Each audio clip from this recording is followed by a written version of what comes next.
We got to come up with one of those lame, easy questions that all the radio stations use. Yeah. You know? Call when you up. hear the cash drawer come open, you'll win cash. When you hear the toilet flush, call us now. When you hear, look, there it is. So give us a call. You just heard it. There it is. The toilet has flushed. So call us now and feed our ego. This is No Holds Barred Radio. If you're not listening, you can't hear this. Hello, 88.9? I heard the toilet flush. Yeah? We weren't doing that as a giveaway. I think No Holds Barred Radio is a show that deserves to be in the professional market. I don't think there was ever any show of its kind up at WMCX. I don't know if there's two people who would ever want to act as stupid as we acted on the air. We have every intention of taking the show out on the road professionally to act like morons for a living. Long live stupidity. All right, Faye. Well, we're there. Let me ask you something. If we go out sometime, Right. Could you not talk?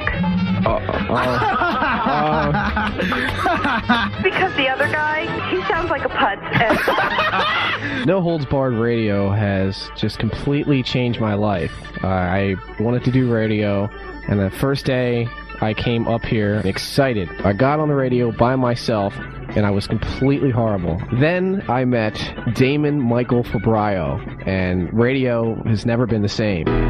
Yo, after all that we've been through, I will make it up to you. I promise, damn it. When I first came up to the radio station, the only person I knew was Mike. So it was logical for me, needing someone to work with as it was as a visually impaired person, to latch on to the one person I knew.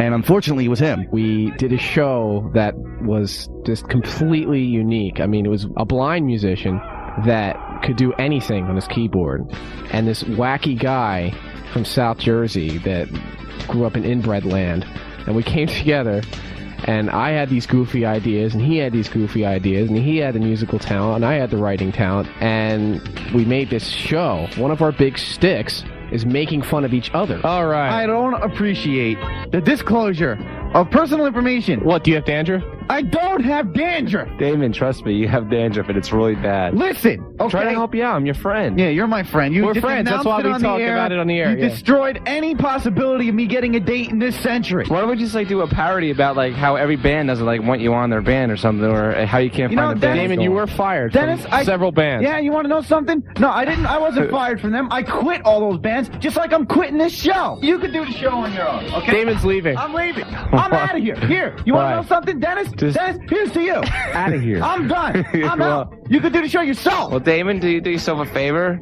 Yes? Get some dandruff medicine before you leave. A big start to our creativity that really kicked it off was Damon Fabrio's Driving School for the Blind. The Driving School for the Blind basically got us kicked off. In the beginning, we were kind of immature, so we would just pretty much try to aggravate people. And then we kind of grew up later on. Blind people of New Jersey, pay close attention. The whole Driving School for the Blind thing came up when I had a project to do for Intro to Radio production class.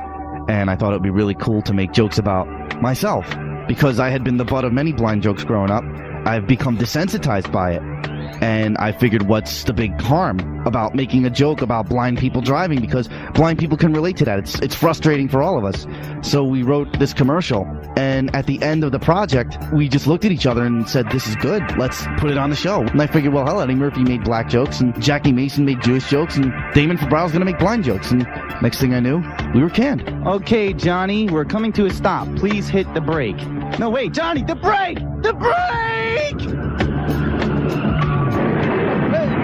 What are you, blind or something? We did things that no one's done up here. I mean, who would drag their keyboards up here to write song parodies at 2 o'clock in the morning but us? Damon did all the parodies himself on his own keyboard. Hey, who's this organ player? He's really good. Which means we have our own sound into the parodies. He sang some, I sang some. Once in a while we sang some together. Sometimes he'd write one, sometimes I'd write one. I have no laugh. My fans are dead now. ARA. Gee, the service really stinks today. The food got off my plate and ran away. A man once said that life is a stage, and each must play a part. But I think it's more like a chocolate eclair with that really thick cream filling inside. You know the kind. When you gotta lick your fingers and the cream will drip down your face, in your navel, and the dog will have to lick it out. The New York Giants standings continue to fall. This isn't soccer, my friends. You can't touch the ball. Well, college was a waste of time. Rejected at Wawa again. Mama, clean out the spare room, 'cause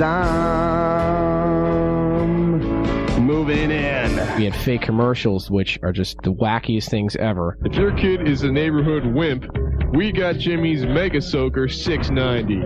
It shoots battery acid up to 55 feet to permanently dismember any bully. Wally's provides handguns, rifles, shotguns, Uzis, machetes, harpoons, grenades, Flamethrowers, semi and fully automatic machine guns, dynamite, Scandinavian throwing spears, ninja nunchucks, East African poison blow darts, and more. Our trained burnologists use Sal's patented rotisserie charcoal crematorium.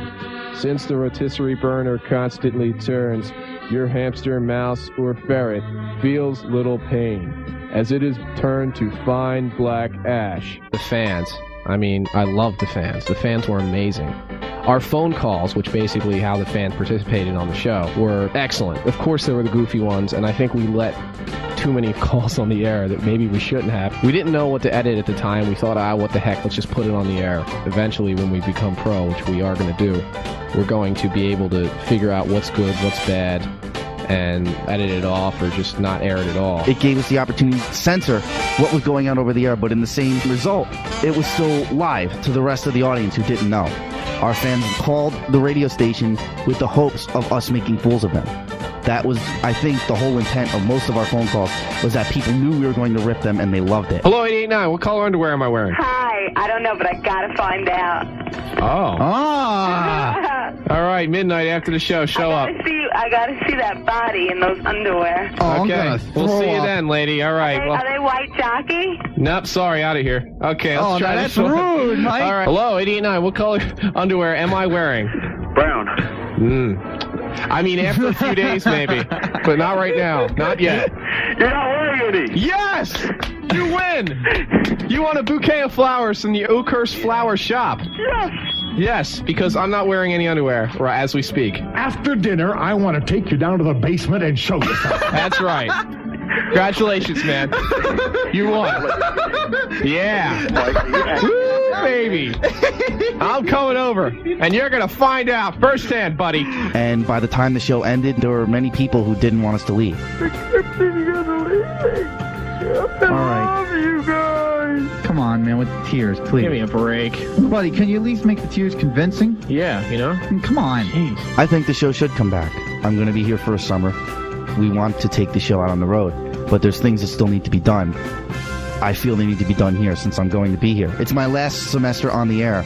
It's the last chance I have to do anything up at MCX. I feel I've gone as far as I can go, and I want to continue to improve the show. Memories like the corners of my eyes, wispy watered colored memories.